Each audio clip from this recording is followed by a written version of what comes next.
ശ്രീനാദേവി കുഞ്ഞമ്മ കോൺഗ്രസിലെ നട്ടലുള്ള വനിതാ നേതാവ് ആരാന്ന് വെച്ച് കഴിഞ്ഞാൽ അക്ഷരം തെറ്റാതെ പറയാം, ശ്രീനാദേവി കുഞ്ഞമ്മ നട്ടല് വാഴപ്പിണ്ടി അല്ലെന്ന് തെളിയിച്ച ഒരു വനിതാ നേതാവ് തന്നെയാണ്. രാഹുൽ മാങ്കൂട്ടത്തിൻ്റെ വിഷയത്തിനകത്തൊക്കെ ശ്രീനാദേവി കുഞ്ഞമ്മ വന്നതും ഫയറായി റിനിയെ കണ്ടം വഴി ഓടിച്ചതെല്ലാം നമ്മൾ കണ്ടതാണ്. ശ്രീനാദേവി കുഞ്ഞമ്മ രംഗത്ത് വന്നതോടുകൂടി റിനി കണ്ടം വഴി ഓടി. റിനിയുടെ 12 മണിക്കകത്തുള്ള സീക്രട്ട് ചാറ്റും സംഭവങ്ങളെല്ലാം വെളിയിൽ കൊണ്ടുവന്നത് ശ്രീനാദേവിയാണ്. അതിനുശേഷം പിന്നെ റിനിയെ ഈ അടുത്ത സമയത്ത് ഇലക്ഷൻ്റെ സമയത്താണ് ഒരു ഇൻ്റർവ്യൂവിൽ കാണുന്നത് തന്നെ. ആ ഇൻ്റർവ്യൂ എടുത്ത് നമ്മൾ കഴിഞ്ഞ ദിവസം റിയാക്ഷൻ ചെയ്തിട്ടുണ്ടായിരുന്നു. അപ്പോൾ എന്തായാലും ശ്രീനാദേവി കുഞ്ഞമ്മ രാഹുൽ മാങ്കൂട്ടത്തിന് പൂർണ്ണ പിന്തുണയായിട്ട് വീണ്ടും വന്നിട്ടുണ്ട്. ആ ഒരു വീഡിയോ ആണ് ഞാൻ ഇവിടെ ഷെയർ ചെയ്യുന്നത്. അപ്പം എല്ലാവരും വീഡിയോ ലൈക്ക് ചെയ്ത് ഹൈപ്പ് ചെയ്ത് നിങ്ങളുടെ അഭിപ്രായങ്ങളൊക്കെ ശ്രീനാദേവി കുഞ്ഞമ്മയെ പറ്റിയിട്ട് നിങ്ങളുടെ അഭിപ്രായം ഒന്ന് കമൻറ്റ് ചെയ്യണേ. ഞാൻ എൻ്റെ അഭിപ്രായം എന്ന് വെച്ചാൽ ഫ്യൂച്ചറിൽ ഒരു MLA, ഒരു MP, ഭാവിയിൽ ഒരു മുഖ്യമന്ത്രി ആവാൻ വരെ ഒരു കഴിവുള്ളൊരു ലേഡി തന്നെയാണ് ശ്രീനാദേവി കുഞ്ഞമ്മ. അതിനകത്ത് യാതൊരു സംശയമില്ല. നിങ്ങളുടെ അഭിപ്രായം ഒന്ന് കമൻറ്റ് ചെയ്യണം.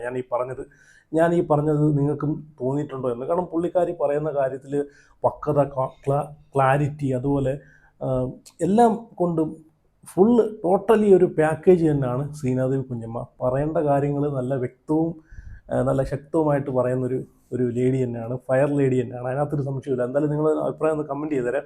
അതുപോലെ എല്ലാവരും ഒന്ന് ചാനൽ സബ്സ്ക്രൈബ് ചെയ്യണേ. അപ്പം സബ്സ്ക്രൈബ് ചെയ്ത് വെച്ചിട്ടുള്ള ആളുകൾക്കും വീഡിയോ കാണുന്ന ആളുകൾക്കും ഒരുപാട് താങ്ക്സ് ഉണ്ട്. അതുപോലെ എല്ലാവരും ആദ്യമായിട്ട് വീഡിയോ കാണുന്നവരെല്ലാവരും ഒന്ന് സബ്സ്ക്രൈബ് ചെയ്ത് വെക്കുക, സപ്പോർട്ട് ചെയ്യുക. അപ്പോൾ എന്തായാലും ശ്രീനാദേവി കുഞ്ഞമ്മ രാഹുൽ മാങ്കൂട്ടത്തിൻ്റെ വിഷയത്തിൽ പുള്ളിക്കാരി ഇപ്പോൾ റീസെൻ്റായിട്ട് കുറച്ച് കാര്യങ്ങളൊക്കെ പറയുന്നുണ്ട്. അതൊക്കെ നമുക്ക് നോക്കാം. തീർത്തും രാഷ്ട്രീയപരമായിട്ടൊരു ആയുധം കള്ളങ്ങൾ പറഞ്ഞുകൊണ്ട് രാഷ്ട്രീയപരമായിട്ടും മാനസികമായിട്ടും ആ വ്യക്തിയെ മാത്രമല്ല അദ്ദേഹത്തിന്റെ കുടുംബത്തെ തന്നെ സമ്പൂർണ്ണമായിട്ട് മാനസികമായി ബുദ്ധിമുട്ടിക്കുന്ന രീതിയിലാണ് കഴിഞ്ഞ ദിവസങ്ങളിലായിട്ട് കാര്യങ്ങൾ നടന്നിട്ടുള്ളത്. അതെ, പുള്ളി രാഹുൽ മാങ്കൂട്ടത്തിൻ്റെ കാര്യമാണ് പറഞ്ഞത്. രാഹുൽ മാങ്കൂട്ടം എന്നൊരു വ്യക്തിയെ മാനസികമായി എത്രത്തോളം തകർക്കാൻ പറ്റുമോ അത്രത്തോളം തകർത്ത് എന്നിട്ടും പുള്ളി പിടിച്ചു നിൽക്കണമെങ്കിൽ എനിക്ക് തോന്നുന്നു ഒരു പക്ഷേ പുള്ളിയുടെ അമ്മയുടെ പ്രാർത്ഥനയും സഹോദരങ്ങളുടെ പ്രാർത്ഥനയും വീട്ടുകാരെയൊക്കെ പ്രാർത്ഥന കൊണ്ടായിരിക്കും. എന്തായാലും ഇത്രയൊക്കെ ഇപ്പോൾ ഈ മോഷണം, ഒരു കള്ളൻ എന്നൊരു ലേബൽ, അല്ലെങ്കിൽ പെണ്ണുപിടിയൻ, പീഡകൻ എന്നൊരു ലേബലൊക്കെ നമ്മൾ എന്തൊക്കെ പറഞ്ഞാലും ജീവിത അവസാനം വരെ നമ്മളെ അത് വേട്ടയാടിക്കൊണ്ടിരിക്കുന്ന ഒരു ഇത് തന്നെയാണ് നമ്മളെ മേലിൽ ചാർത്തി കഴിഞ്ഞാൽ, അല്ലേ?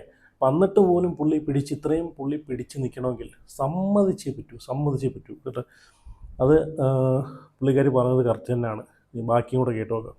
രാഹുൽ മാങ്കൂട്ടത്തിൽ എന്നുള്ള പേര് ശ്രദ്ധിച്ചതെല്ലാം പാലക്കാട് MLA ആവുന്നതിനൊക്കെ മുൻപ് തന്നെ അതിനപ്പുറത്തേക്ക് രാഷ്ട്രീയം കൃത്യമായി ചർച്ച ചെയ്യുന്നു, സംസാരിക്കുന്നു എന്നുള്ളതിൻ്റെ അടിസ്ഥാനത്തിലാണ്. കഴിഞ്ഞ 2 ദിവസം കൊണ്ട് ഈ വീഡിയോസ് ഇട്ട് തുടങ്ങിയ ശേഷം പഴയ കേസുകളൊക്കെ ഒന്ന് പൊടിതട്ടി കുറച്ച് CCTV ഫുട്ടേജുകളൊക്കെ ഇട്ട് വാർത്തയൊന്ന് വഴിതിരിക്കുവാനും അതുപോലെ ഇട്ട ഒരു വീഡിയോ സസ്പെൻഡ് ചെയ്യുന്ന തരത്തിലേക്ക് ഇന്ത്യയിൽ കാണിക്കാൻ പാടില്ല എന്നുള്ള തരത്തിലേക്ക് അത് ഇടപെടുകയൊക്കെ ചെയ്തിട്ടുണ്ട്. പോലീസിന്റെ ഭാഗത്ത് നിന്ന് അവരെല്ലാ കാലവും ചെയ്യാൻ പറ്റുന്ന രീതിയിൽ തന്നെ ചെയ്തുകൊണ്ടിരിക്കും. ഇതെന്താ സംഭവം എന്ന് വെച്ച് കഴിഞ്ഞാൽ ഇലക്ഷൻ്റെ തൊട്ട് മുമ്പ് ഒരു സംഭവം നടന്നിട്ടുണ്ടായിരുന്നു.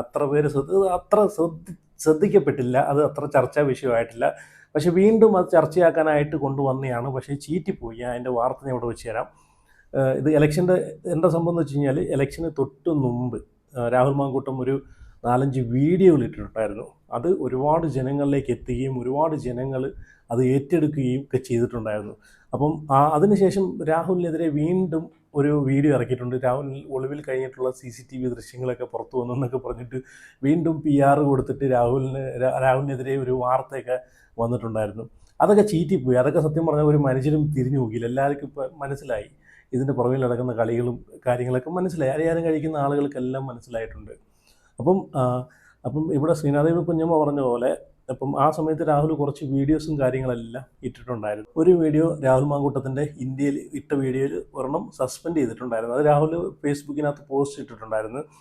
ഇൻസ്റ്റയിലിട്ട വീഡിയോ ഇന്ത്യയിൽ നിരോധിച്ചു. ഇന്ത്യയിലുള്ള ആളുകൾക്ക് കാണാൻ പറ്റാത്ത രീതിയിൽ അത് സസ്പെൻഡ് ചെയ്തു.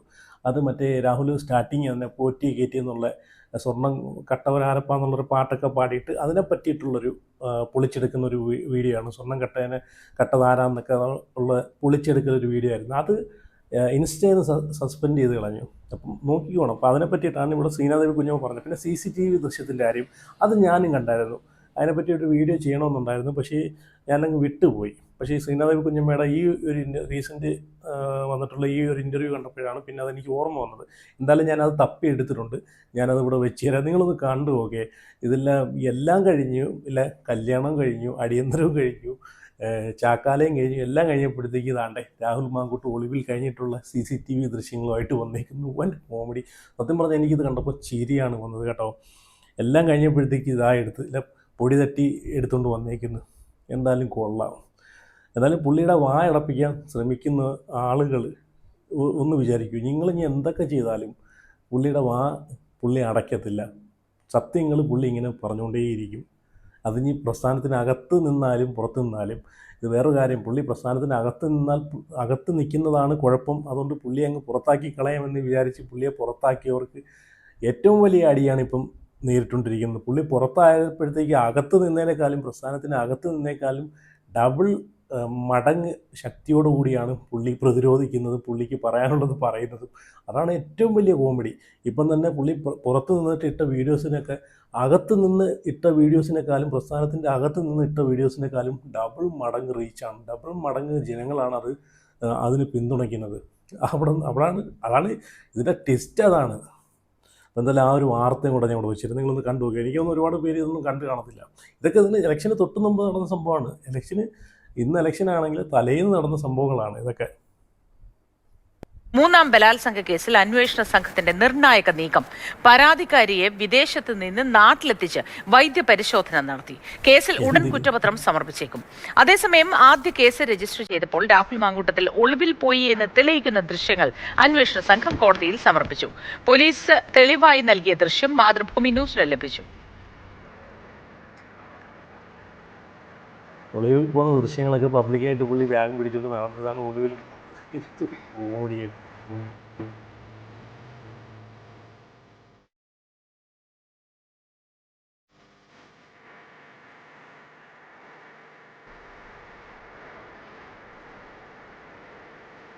അനന്തകൃഷ്ണൻ വിവരങ്ങളുമായി ചേർന്നു. Ananthan, good morning. ഇത് എവിടേക്കാണ് ഒളിവിൽ പോയത്? ഇത് എവിടെ നിന്നുള്ള ദൃശ്യങ്ങളാണ് ഇപ്പോൾ സമർപ്പിച്ചിരിക്കുന്നത്? ഒപ്പം വൈദ്യ പരിശോധന നടത്തിയതിന്റെ വിശദാംശങ്ങളും എന്താണ്?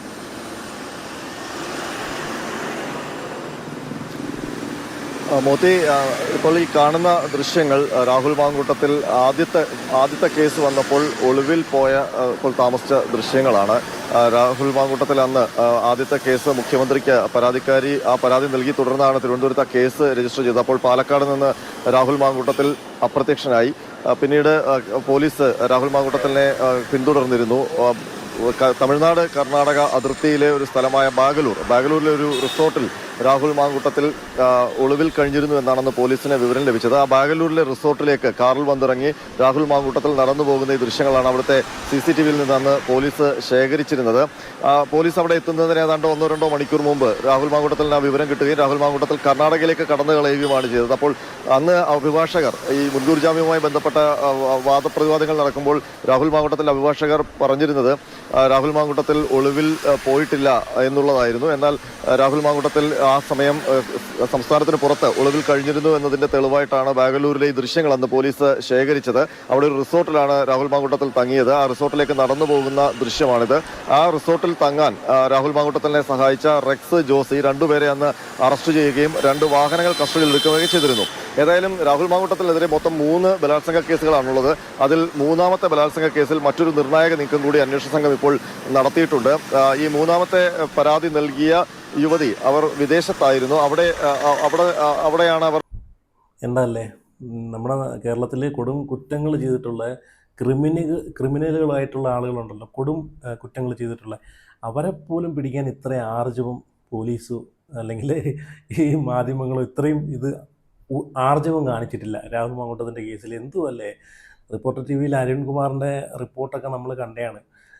മൊത്തം മാപ്പ് വരെ വരച്ച് വെച്ചേക്കാണ്. രാഹുൽ എങ്ങോട്ട് പോയി, ഇതിലേ പോയി, മറ്റേടത്തൂടെ പോയി, മറിച്ചിടത്തൂടെ പോയി, അവിടുന്ന് ചായ കുടിക്കാൻ കയറി, അവിടുന്ന് ചായ കുടിച്ചിട്ട് രാഹുൽ ഇപ്പം അങ്ങോട്ട് പോയിട്ടുള്ളൂ. നമ്മുടെ ടീമുകൾ കൂടെ പിറകെ തന്നെ ഉണ്ട്. അവിടുന്ന് ചായ കുടിച്ചിട്ട് അപ്പുറത്തോട്ട് പോയി, ബാത്റൂമിലോട്ട് പോയി, മറ്റേടത്ത് പോയി. എന്തൊക്കെ ആയിരുന്നല്ലേ നമ്മൾ കണ്ടതാണ് അരുൺകുമാറിൻ്റെ റിപ്പോർട്ടിങ്. എന്നാലും എനിക്ക് വൻ കോമഡി ആയിട്ടാണ് ഞാൻ അതൊക്കെ കണ്ട് ചിരിക്കുമായിരുന്നു. അപ്പോൾ എന്തായാലും ശ്രീനാദേവി കുഞ്ഞമ്മയുടെ ഈ ഒരു നട്ടല്, സത്യം പറഞ്ഞാൽ കോൺഗ്രസ് പ്രസ്ഥാനത്തിൽ ഇതുപോലൊരു വനിതാ നേതാവിനെ ഞാൻ ഇന്നുവരെ ഞാൻ കണ്ടിട്ടില്ല. സീരിയസ് ആയിട്ട് ഞാൻ പറയുകയാണ്. കാരണം ഇവരെ പോലെയുള്ള ആളുകളെയാണ് ഫ്യൂച്ചറിലേക്ക് നമുക്ക് ആവശ്യം. എന്തായാലും ശ്രീനാദേവി കുഞ്ഞമ്മയുടെ ഒരു ഇടിവെട്ട് സ്പീച്ച് ഞാനിവിടെ വെച്ചുതരാം. നിങ്ങളൊന്ന് കണ്ടു നോക്കുക. ഇത് റീസെൻ്റായിട്ട് നടന്നിട്ടൊരു ഒരു സ്പീച്ചാണ്. നിങ്ങളൊന്ന് കണ്ടു നോക്കണ്ടേ. ഫയർ ലേഡി എന്ന് പറഞ്ഞാൽ ഫയർ ലേഡി തന്നെയാണ്. ഒരു രക്ഷയില്ല കേട്ടോ. കുട്ടികൾക്ക് എന്ത് ലഭിച്ചു? ഈ നാടിന്റെ വിദ്യാഭ്യാസ മേഖലയ്ക്ക് എന്ത് ലഭിച്ചു? ആരോഗ്യ മേഖലയ്ക്ക് എന്ത് ലഭിച്ചു? ഒരു നാടിന്റെ നിയമനിർമ്മാണ സംവിധാനത്തിന് എന്ത് സംഭവിച്ചു? ആഭ്യന്തര വകുപ്പിന്റെ കൊള്ളരുതായ്മയ്ക്ക് ഈ ചോദ്യങ്ങൾക്കൊള്ളും തന്നെ സ്വാഭാവികമായും ഒരു മറുപടിയും പറയാനില്ലാതെ ജനാധിപത്യ വിരുദ്ധമായി കടക്കുപുറത്ത് എന്നും വീട്ടിൽ പോയി ചോദിച്ചാൽ മതി എന്നും പറയുന്ന മറുപടികളിലൂടെ സാധാരണക്കാരെ, ജനാധിപത്യ വിശ്വാസികളെ, നിഷ്പക്ഷരായ രാഷ്ട്രീയം ഉൾക്കൊള്ളുന്നവരെ നിശബ്ദരാക്കുവാനാണ് ഉദ്ദേശിക്കുന്നത് എങ്കിൽ വീട്ടിൽ പോയി ഇരിക്കുവാൻ തന്നെ 2026 ഏപ്രിൽ മാസം 9-ാം തീയതി ഈ കേരളത്തിന്റെ ജനത അവരോട് പറയുക തന്നെ ചെയ്യും. നമ്മളെ സംബന്ധിച്ച് ഏറ്റവും ജനകീയനായ ജനപ്രതിനിധിയാണ് വേണ്ടത്. നമ്മുടെ നാടിന് ഏറ്റവും വിശ്വസിക്കാവുന്ന ഒരു ജനപ്രതിനിധിയാണ് വേണ്ടത്. നമ്മുടെ നാട് ഏറ്റവും കൂടുതൽ ആഗ്രഹിക്കുന്നത് ഈ നാടിന്റെ വികസനത്തിനായിട്ട് കോടാനുകോടി രൂപ ഒരു MLA-യുടെ കൈകളിലേക്ക് കൊടുക്കുമ്പോൾ അത് സ്വന്തം കീശയും സ്വന്തം കുടുംബവും വികസിപ്പിക്കുവാനായിട്ടല്ല ഉപയോഗിക്കേണ്ടത്, മറിച്ച് ഈ നാടിന്റെ പോരായ്മകളെ എല്ലാം തിരിച്ചറിഞ്ഞ് ഈ നാട്, ഈ ജനങ്ങൾ, ഈ നാട്ടിലെ ജനങ്ങൾ അർഹിക്കുന്ന വികസനങ്ങൾ കൊണ്ടുവരിക എന്നുള്ളതാണ്.